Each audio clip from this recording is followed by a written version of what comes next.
Hey guys, it's here bringing you another video. Welcome back to another Challenger Spectate. I actually haven't done one of these in a few weeks because we've been so productive. And one thing I'm actually very happy about is how productive we are being as a content creator at the moment. I remember like a year ago, 2 years ago, we had some really bad weeks of like me struggling to get the 2 videos done. And like in a week, we had like 5 Challenger Spectates because I couldn't do the second video. I couldn't make the content. Well, now we're in abundance of content. And a Challenger Spectate is when I actually want to be really educational and look into a champion myself. And the champion, obviously, that I've chosen today is Vi. And the reason being is, obviously, I am jungling a bit more than last season or the season before. And typically, as you all know, I'm playing Bel'Veth in the jungle and Jarvan a little bit. But Vi is floating around as a bit of a power pick. She is quite similar to Jarvan, I would say. Obviously, one of the powers that I would say Vi has even over Jarvan and over Bel'Veth is her absolute point and click ultimate. And what I mean by that is a lot of League nowadays, let's be honest, a lot of the games are a strong AD carry who becomes unstoppable and you have to try and kill them. The AD carry role has been very, very strong. I thought the role was strong before its buff. They are actually getting a nerf. Like, again, I was so confused when AD carry got a buff and I was like, it's a strong role and you're just making it even stronger. So right now, I've admitted the role is overpowered, but where Vi is very good is denying that really strong AD carry. You know, Jarvan can try to focus an AD carry, EQ, but they could flash it. They could dodge it with Gale Force. Bel'Veth is quite the same. She could try to Q and then W to get the knock up. They could flash it or Gale Force. Vi just gets in range and presses R. You can't flash it. You can't Gale Force it. You're going to get hit. And that is pretty good and pretty strong in the current way of League. And even though AD carry is going to get nerfed, it is still going to be the premier carry role. You know, jungle is the most important role in the game because it's the role that affects most of the game the most. I just noticed we're having Proxy Rammus here. Ooh, flash by Vi. And trying to... The reason why the flash, I guess, is they're trying to spoil, obviously, his proxy. Because he was literally going to just go back and base. And there we go. It's quite a common thing that Rammus top is becoming. I don't know if the Bows popularized it and then, okay, oh, bad by Bel'Veth to not get the knock up in time. That is actually quite bad by her. But obviously now counter jungling is going to try and occur to try and make the Vi weaker. Rumble is over on the Cassio. Oh, Vi could actually get there. Bad flash by Rumble. Oh, she actually hits the Q randomly, but that's probably not what she wanted to do. And down she goes to the Rumble. So that's a little bit of a messy situation. Meanwhile, bot lane, a bit of death is going on. Ezreal dies, but both of the enemy bot lane die, so it's not too bad. And yeah, Fiesta. But that is a great example of, you know, Vi, yes, got the first kill, sorry, on Rammus. But because of all that, the Bel'Veth had that information. So what the Bel'Veth does is move into a position of power because, A, the Vi got quite low and Bel'Veth gets another kill. She got quite low, killing that Rammus. I can move in and try to kill her. And that's exactly what then obviously ended up happening. And that again, is a lot higher decision-making and that you'll see in this type of challenger level. That I would say doing challenger spectates is good. And now Vi's going aggressive. But Bel'Veth has to respect that and back out. Good decision by Vi to go aggressive. And now she could actually continue being aggressive if she wanted to. And take even Bel'Veth's blue. Because one thing I will say, I can't even remember what content grade it was, but I did watch a League video recently, which I normally don't do. I think I was in the living room with Maya. And I was like, I'll just put anything on. It was a League video. And the content creator did actually say a very interesting and valid point. Is obviously a lot of League backseats, you know, everybody, and everybody can point out mistakes, and that's true. But in his video, I think it was maybe even the Baus, I think his video did it, he went on a faker clip of a faker stream and then immediately pointed out like 3 mistakes. And I was like, see, it's really easy to point out mistakes. It is easy. That's Faker, one of the best, if not the best player of all time, and you can point out mistakes constantly. But the thing that you also have to know is Faker is making those mistakes, but also against fellow challenger players. If Faker was transplanted in average rating or even in diamond, he would absolutely destroy and it wouldn't even be close. And that's sometimes, I think, something in the League community really does get missed out. Is it's fine to backseat, it's fine to point out mistakes, we all can do it, but it is really different depending what rating you're in. I will say this Belveth is actually being a bit too aggressive. But anyway, and that's the thing, is you can watch even my games in Diamond 1 and you'll see mistakes all over the shop, but don't make any mistakes. If that Diamond 1 player or whoever you're kind of going, oh, they're playing bad, that player transported in average rank would then end up destroying most games. But she's even, oh my god, she smited early and got, oh yeah, this Belveth, I will say, is playing too aggro, and she's doing it on purpose. She's trying to throw the Vi off. Just reminding everybody, they actually have upped the benefit of counter jungling again, because hilariously they actually removed the benefit from counter jungling a while ago because it was happening too much. But then obviously what that ended up doing is junglers just then cleared their own camps and then gank constantly. There was no incentive to counter jungle. But now they've gotten rid of the, like, there is, well, they've gotten rid of that, so counter jungling is kind of back on the table. And I do think counter jungling is a healthy thing. I don't think it's a negative thing per se. I think it is champion specific. I think there are obviously some junglers that are a lot better at doing it than others. I wouldn't even say Belveth is a very good counter jungler, but yeah, she's not terrible. She's just not the best in my mind. Rammus is still trying to proxy. So I think I hinted at earlier, I think the boss or people like him, typically like the Sion players, they like the new Rammus top lane because it's kind of the same vibe as the Sion playstyle of they literally don't care about their KD at all. They just care about gold income. I actually play against, I think that'll be a video upcoming. I play against one of these Rammus players, very similar playstyle. And I will say, I played it in Unranked to Diamond, and I was my Rengar top. So look forward to that video. But it's basically a new type of cheese. The players that are playing it, I would say, are on the weaker side, and that's why they're trying to do it. It is quite effective, because I think even in balance at the moment, tanks are very strong.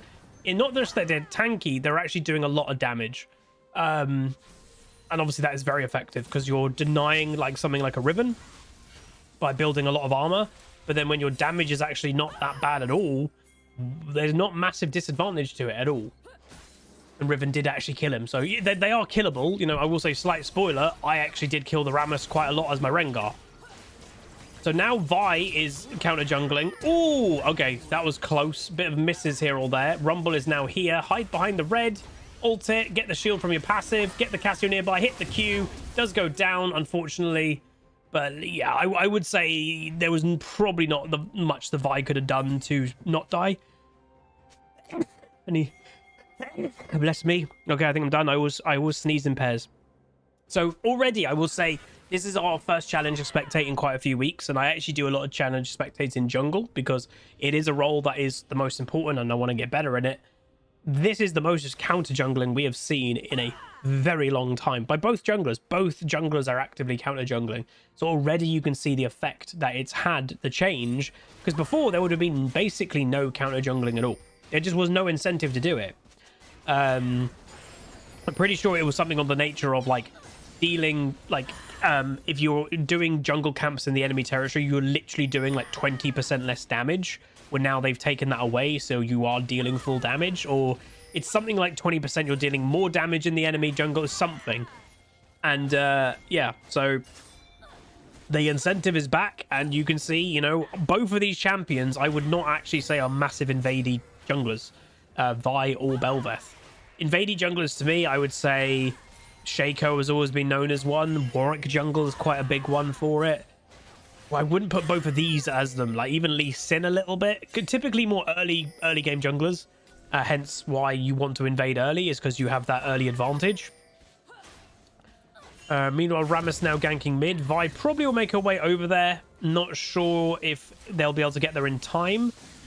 Will do, but there's 3 people mid, so you don't really want to mess around with that. Belveth also did kill Rift Herald, which again is typically something you want to do. Look at the aggressive nature of this Belveth. This is so bizarre.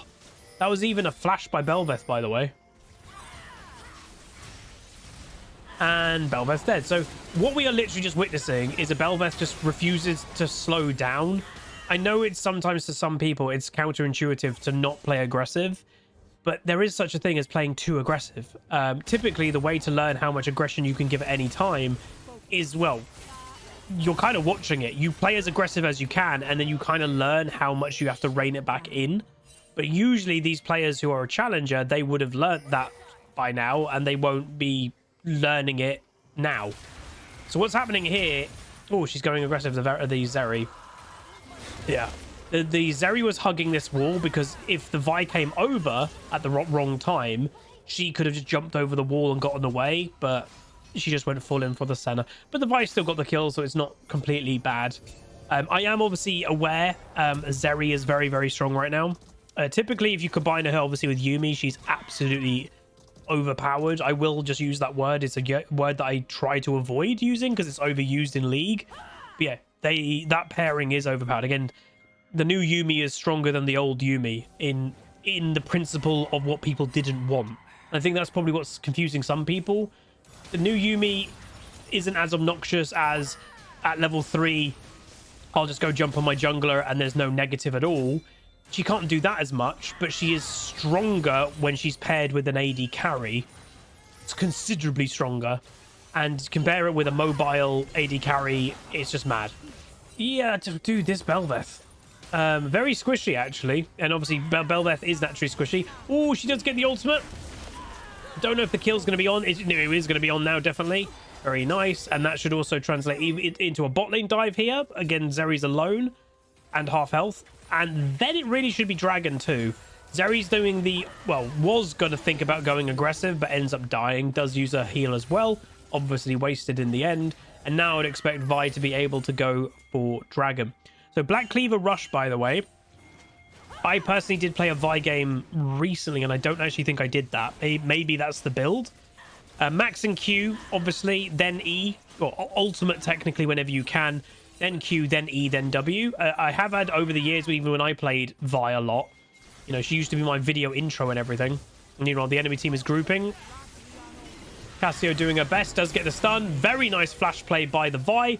Bel'Veth is just way too squishy to play as aggressive as she is. And we'll continue then on to the Dragon. Very nice. But yeah, the reason why you max Q, by the way, on Vi is Q is everything for Vi. Q is getting her in range to do damage. It's getting her in range to then land her ultimate. And when you max it, the cooldown of it goes lower.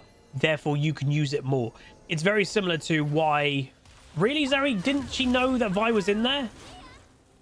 I don't think that she knew that she was in there. And unfortunately, Zeri lives for the Vi. But anyway. It's similar to like Orianna maxing Q. Even though W technically does more damage, your Q, your ball, you need to be in the right place at the right time. Again, similar to Rammus. Most Rammuses, I don't even know if Rammus top does, probably not. Rammus jungle maxes Q because it's the premise of having Q up more to gank more. Rammus top might be different. Yeah, so Rammus top is maxing W then E, so it's actually a different priority because obviously Rammus top lane just wants to kind of be there and fight the enemy top laner. He doesn't need a Q. He wants to do the damage return with his W combined with Thornmail. Just to mention, by the way, the counter to this Rammus top lane, it's building magic resist. Unfortunately, a lot of people don't really kind of think of it, but yeah, very nice. Another jungle invade. But yeah, basically, Rammus's W damage, I'm pretty sure, is returning it in magic damage, and Thornmail returns the damage as magic damage. So if you just build magic resist, it really limits what Rammus can do, and so many people just don't do it. And it's, yeah, and it's simple as like Rammus isn't going to do a crazy amount of damage. If you buy, let's say this Riven, she buys a Hex Drinker and goes, oh, Vi got the blue with red buff there. Buys Hex Drinker and Merc Treads. Obviously, she's gone Boots of Lucidity because she's probably feeling fine against the Rammus. But yeah, Merc Treads, Hex Drinker, and most Bruiser top laners, you'll probably be fine, completely fine against Rammus top. And unfortunately, people just don't really think of it. And then they end up getting killed by Rammus and going, dude, he does so much damage in damage return. Yeah, just build magic resist. So he's done a TP gank here, by the way. Rumble missed his ultimate. Does get the taunt off. So there is going to be death here. And there's not really much I think they can do, these two. But help is on the way. Boom. So she does get the ult. Vi gets one kill. Bel'Veth went the wrong way. Leaving the kill is the Vi. Very nice. Rumble does flash away. Riven is now here, though. Does get a kill. And there we go. So Riven is actually getting very strong in this game too, against a lane that she really shouldn't be. Like, Rammus is basically a denial top laner more than anything else. He's a denial top laner that denies you from snowballing because he's so tanky. Ooh, Rumble. To be honest, like, who would expect that? Really nice play by the Vi. So what I'm really liking, showing you this commentary and like this game of Vi, how aggressive she's being. And also, just to make it very clear, like, look at her jungle, everything. A lot of her camps are up.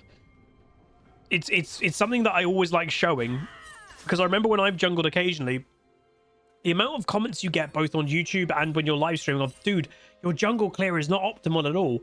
And people aren't really talking about the early game. They're literally still talking about optimal jungle clear at like 10-15 minutes into the game. Optimal jungle clear at 10-15 minutes in the game doesn't exist. It is literally not important. What the Vi is doing is controlling the game. That is so much more important than anything as she's going to farm in the jungle. And I think so many people need to learn that. I think what's kind of happened to more modern jungle players in solo queue is that they've become so basically on rails to be like, I must farm and optimize my clear.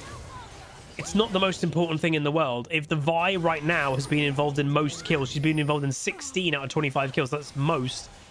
That's really good. And that's going to be always better than optimally, okay, you know, Vi spawn. So someone who is in that mindset, they'll spawn. They wouldn't have done any of the plays in mid lane. They're like, right, let's go do Krugs. Then I'll do Wraiths. Then I'll do Bulls. Then I'll do Gromp. They'll want to just optimally clear again. Don't prioritize that. Up to a certain point. And that is something that I think some junglers are good at doing. But it's the same premise. A lot of junglers who are very bad are actually controlling Dragon. They are, a lot of the time, the junglers that are on rails. Because they're like, well, the Dragon doesn't fit into my clear path. And then they just don't turn up to the Dragon. It's where you'll see junglers, the Dragon is being done, and they're top side. When the other jungler's like, yeah, I'm going to do Dragon. Really prioritize what is actually going to win you the game in the current moment. And if that is, it's a slow-paced game and you can get away with optimally clearing for 25 minutes, great. In reality, in most solo queue games, that isn't reality. Oh, nice W by Senna. So Vi, by the way, very interesting build. And by the way, you saw how little Rammus damage did, by the way. She's got Merc Treads and Locket, which gives magic resist. Just that very basic, what, 55 magic resist, and Rammus suddenly does no damage to Vi. It literally just shows how much magic resist does against Rammus. But yeah, Locket of the Iron Solari against Vi. That is, that's a vibe. Honestly, I've never seen that before. I don't know if I like it. Like, I guess the premise of it is Vi is always going to want to group, and she's going to want to go for these big team fights. And if she goes for into the middle of the enemy team, she's basically giving herself more survivability. Oh, Belva. She's giving herself survivability by locketing at the right time. I probably would say I wouldn't recommend, like, if you're watching this challenger commentary, like, oh, I can do that. I wouldn't recommend doing that in a normal solo queue premise. And what I mean by that is this is a challenger game. The Vi has challenger teammates. You can put a little bit of trust in those teammates to not be terrible. If you're in anything up to diamond, I would say you probably on average have very little trust on your teammates. I would put more individual strength into yourself. Bonk. Put more individual strength into yourself. And you have to remember also the Vi is very fed, so going something like Locket, she's still ahead of the Belveth, even if you ignored Locket practically. Like, she's got Black Cleaver, you could compare that to Kraken. Tier 2 boots, but then Vi's got these items, which is comparable really to these two, and Vi's got a Locket. So she is just so far ahead that it just doesn't really matter that she's got a bit of a weird mythic. Nice by Riven. Very nice by Vi. Legendary. And the Rumble's dead by the Riven. Double kill for Riven. Very good. And him is being opened. So yeah, what an absolute performance by the Vi. And reminding everybody, realistically, you know, Vi started this game with obviously getting the Rammus who was trying to proxy. But then she was the one that was being invaded. the Bel'Veth was being aggressive. So Vi was instantly on the back foot. Remember, Vi died here. That wasn't good. But she just kind of kept a cool head and did what she wanted to do. And then she took the priority over the Bel'Veth. And I will say the Bel'Veth played quite poorly. Way too aggressive. Way too aggressive. You know, after the first or the second really aggressive play didn't go absolutely amazing. I guess the first one technically did because they got the kill here. But then when the next two ones didn't go well, that's probably where I was stopped. But they still wanted to play crazy aggressive. Bel'Veth is an amazing scaling champion, and she just didn't give her time to scale because she fed too much. And then the Vi took over the game. So that was really good. Hopefully you guys enjoyed that. Vi is a champion that I am definitely considering playing again.